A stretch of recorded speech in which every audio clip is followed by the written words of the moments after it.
Making 100K per month for your e-com store with Google Ads is a lot easier than you think. This video is going to be really dedicated to the stores who are at the point where they're doing six or multiple six figures per month with their e-com store, but they're mainly leveraging one channel like Facebook ads. Most stores we run into that are at that point, and they have that heavy proof of concept with Facebook, and they've gotten to the point where they're scaling out, really haven't touched Google yet because they've stuck to what they know. Usually it's somebody who has started with Facebook ads, they're the expert, they're running it for their account, their store, and they just don't know how to do Google, which means they haven't used the channel yet and they just stick to Facebook. But there's a lot of low-hanging fruit on Google, and I want to talk about that. The first is capturing cross-channel demand. What I mean by this is most stores that are scaling out to the point of doing 7 figures per month, they accept the fact that there are going to be people who go from Facebook to Google, people from Google to Facebook and the other channels, right? And at some point you want to be omnipresent because you need to capture that traffic because e-com is such a competitive space. And what will happen is if you aren't there, if you aren't on Google and somebody's searching for your product, or you have a product where in the title or the type of product, it's going to have other competitors show for that. A lot of the times they're going to click around and they're going to find another store, and that could mean that you lose that person, right? Because they find that other store, maybe they like the branding, maybe they forget that the name of your store is not the name of that store, and they just buy. So you really want to protect your brand and your warm traffic and make sure you're capturing that traffic on Google because it's going to convert at a very high rate, which means the cost per acquisition will be very low, right? Same thing on Facebook. You know, if you have remarketing Facebook campaigns and you have people who are learning about your products cold, but then they see the ad on Facebook, they're going to convert there too, right? So it's kind of like scratch each other's back kind of situation for each channel. And that's why they feed off of each other. But you will capture a good amount of monthly revenue from that. At some point it will exhaust. And that's where we're going to get into scaling into low hanging fruit traffic, which is going to be cold.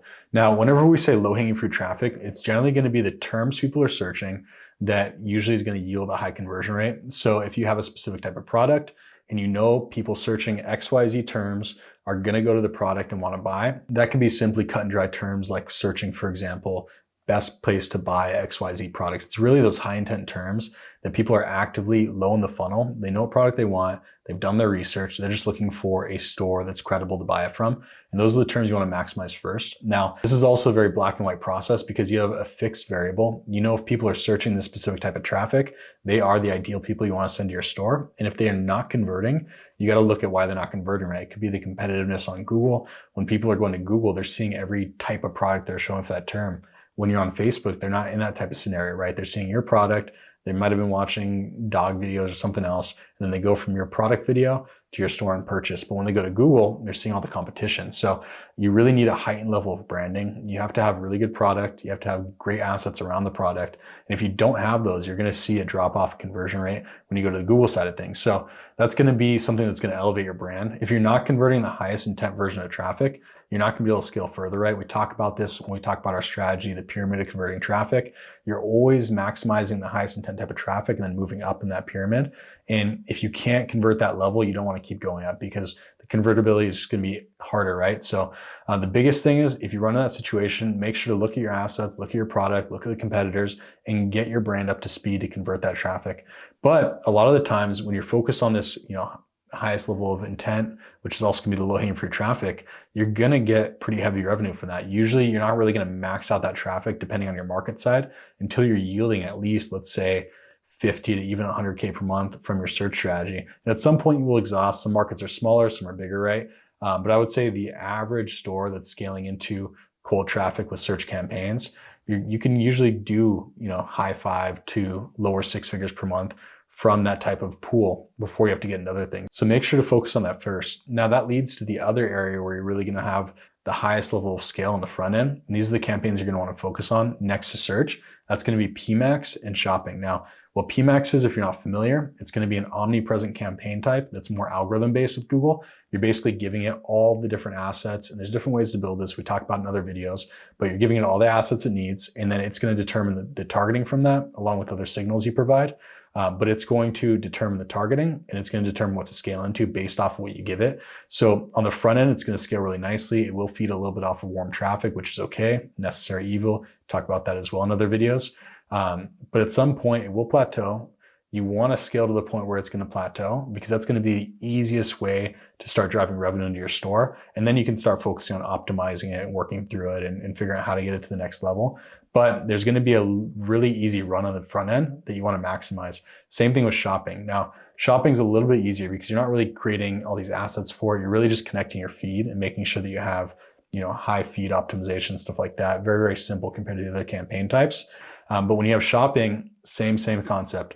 There's going to be some level where it scales up really easily to a higher level, then it's going to plateau. With these different types of campaigns, you basically want to expedite that process so you can get that front end revenue that's coming in for your store. And then once it gets to that plateau, you can work through it. But point being, usually the highest effort action is going to be the search side, but it's going to be the easiest to focus on very specific traffic.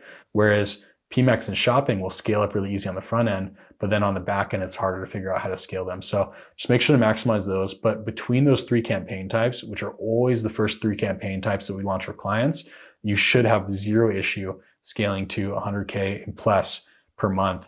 If you do have issues, it's generally going to come down to the competitiveness on the platform and how you can get your brand to the higher level to be able to get to that point. But if you're at the point where you're doing multi 6 figures or above 100K per month on Facebook, you should have no problem getting to at least some level of sustainability at a high scale with Google Ads as well. The last thing is how fast you can scale. We talk about trying to expedite those processes, but Google is not a channel where you can just throw huge budget and it's going to figure it out for you. You really need to make sure that you pace out the campaign scale, because what's going to happen is you'll get up a gap. Let's say you start the campaigns at $100 per day.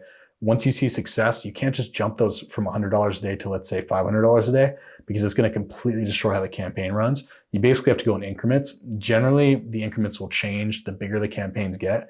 Usually the bigger the campaigns get budget-wise, the smaller percentages of increases you can do.